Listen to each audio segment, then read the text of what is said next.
All right, let's see if this works this time. Excuse my makeup from yesterday. I didn't shower after taking our walk last night, and I'm doing some laundry. And yesterday, I did a video talking about dynamic balance because I'm in the process right now of reading and studying to recertify with the National Academy of Sports Medicine. And I was a certified personal trainer and group fitness instructor before going to medical school to become a doctor. And there are just so many parallels and synergy that I'm seeing right now in the world with my journey and my pain and my brokenness and my healing and my experiences.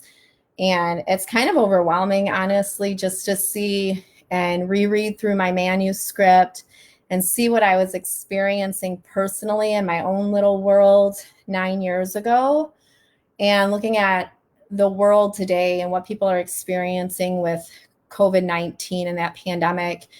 And one of the things that I've seen on social media quite frequently is that with stay-at-home orders and with the uncertainty in the world right now, a lot of people are experiencing differing emotions. One day they feel good, one day not so much. One day they feel gratitude, another day they might feel fear or anxiety or worry.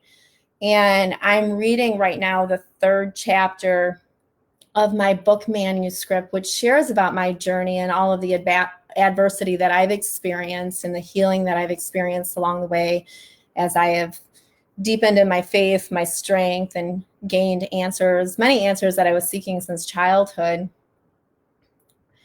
And in my 3rd chapter of my manuscript, my chapter is titled "I'm Not Alone."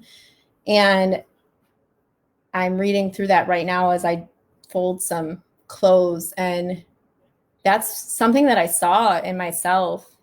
I saw a woman who had lost a lot in rereading my own writing.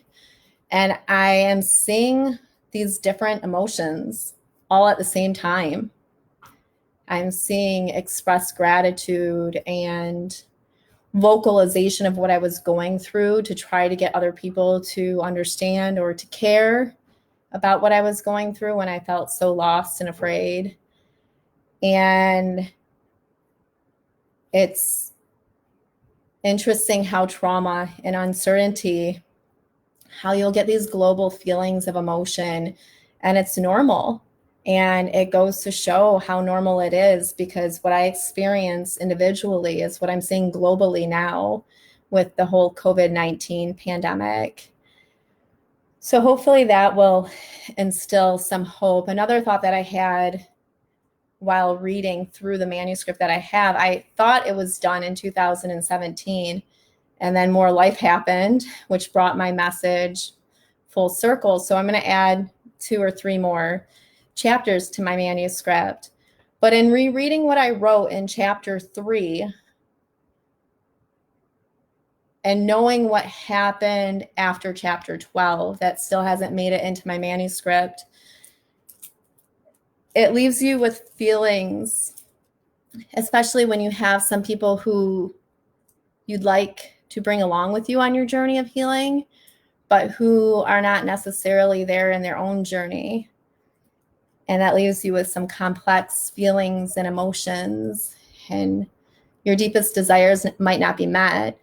But at the same time, I think one of the most important lessons that I've gained is that even if someone else isn't ready for their journey of healing or to move forward and to heal and to work through some trauma or let go and to put the work in and to go through the hard work to get to a place of greater healing, it doesn't mean that you should stay stagnant and not keep moving forward in your own life.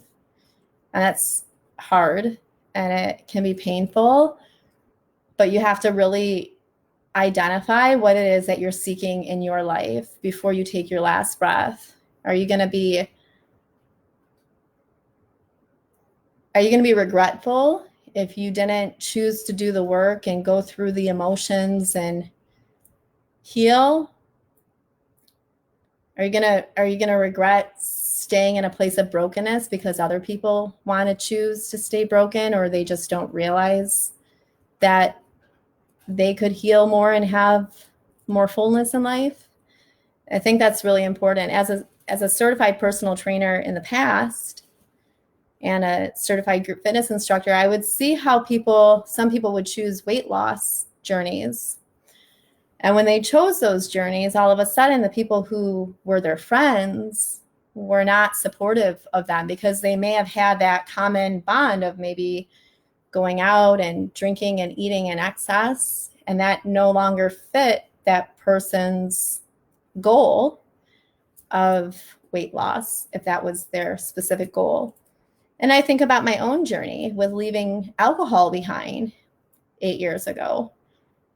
And some of the friends that no longer followed me on my journey or went along with me, that wasn't in alignment with where they were at in their journey. And that's okay, but it doesn't mean it doesn't hurt. So one man that I dated when I was in medical school,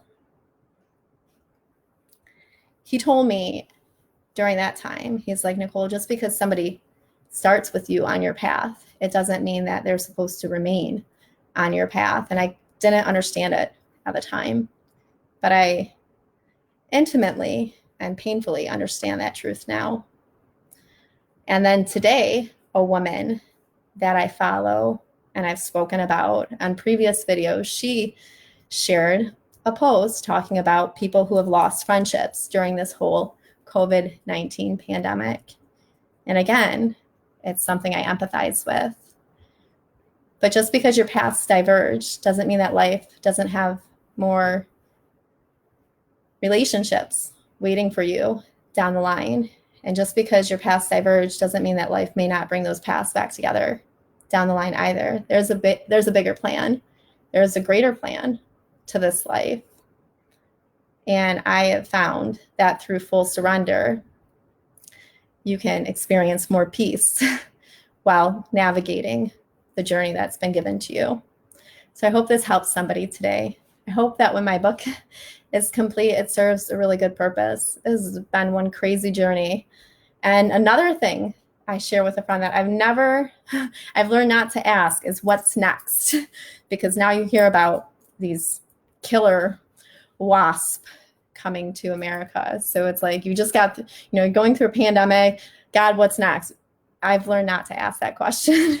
So just take life as it comes. I think that was one of the best lessons that I could have learned living a nomadic life before we came up to Jacksonville, is to truly take every day as it comes, to take every moment by every moment, and to focus in that present space versus dwelling on the past or living in the future.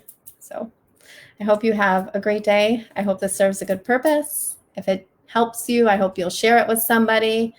And I just feel I might seem down, but I just feel very overwhelmed by all of this.